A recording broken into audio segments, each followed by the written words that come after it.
at 14 to 15 times. How do the valuations look to you? The as Karan said, partially the valuation re-rating has happened, as pointed out by Prasad, that the stock was at a much lower level a month back. Now, why the re-rating happened run up to this event was because the two directors were kind of asked to resign, and there were talks of the current management also being forced to resign by a set of large institution investor, which kind of took care of the concern in the stock that the management with very little skin in the game is not running the company efficiently. What has happened with this event is that the management stays and they have a window of 3 to 6 months to buy time to manage the investor stuff. So for me, the upside is very limited here, because even if the merger happens, even if the merger goes through, what is happening is that while Sony comes in and while the merged entity will have a large market share, because Z has a 70% market share, Sony has around 10% market share, in the broadcasting space, they bring a lot of complement for each other. But in the OTT space, I think they both compete with each other.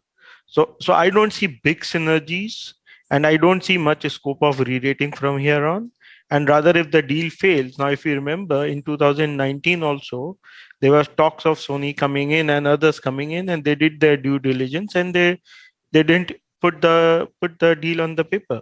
Now, Ian, in 90 days, the due diligence will decide whether the deal will happen or not. If the deal happens post 90 days on the same terms, then the minority shareholders can be rest assured that there are no more skeletons within the financials of the company.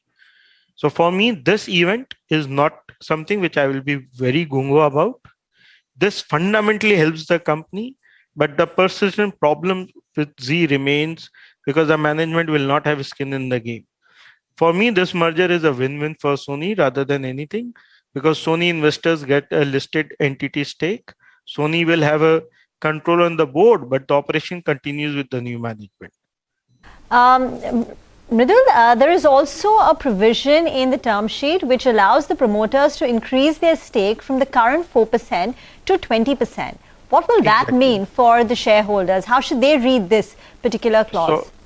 So which is where my corporate governance issue continues to prevail when it comes to Z. If you look at the terms of the deal, the 18% large institution investors who were creating a decent against the current management, post the deal will only have 9%. Now that's a huge dilution in terms of bargaining power. Whereas the management, because of the non-compete clause, will continue to hold the 4%, which means they do not get a dilution. Secondly, we do not have the visibility that how and at what price will the management get an option to increase the stake to 20%. If it comes at a much cheaper than the current market price, then it's a win-win for the existing management and it's a lose-lose for the minority shareholders. That as a combination makes me worried, because the inherent problem is not with the business. People still like Z as a business. That is why they have so much quality investors on board, while the float is literally 96%. Mridul, Yet, no, the franchise is strong, absolutely, but the problems are on the governance side. But the fact is, and Amit Tandon of IIAS, they were one of the first to advise sort of shareholders to vote against reappointment of directors, and then of course the two directors stepped down. He was saying that we spoke with him, and he said that when MNCs come in, one of the first things they do is they appoint their own finance person. I mean, the CFO position. Shouldn't that, and it'll be a Sony company, right? I mean, given the terms of the deal as we know it today, shouldn't that take care of, allay some of the concerns?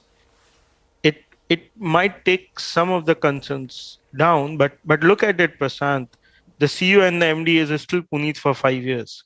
The problem with Z is over the last 4 years is nothing else but the fact that Puneet has he been running the company the same way as he was when he was a major shareholder? We have our share of doubts. Second part is that I really do not know the kind of deal which has happened between Puneet and Sony. Please understand, Sony is an operating company with a huge presence in media over the last 20 years in India itself.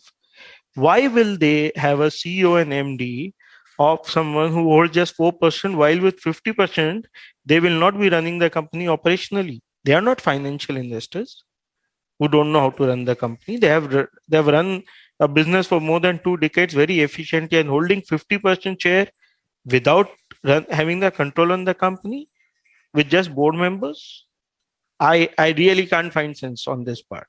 So for me, my view would change drastically if the business is run by somebody appointed by Sony and not by somebody who holds just 3.5%, 4% in the company. That's where my concern comes in.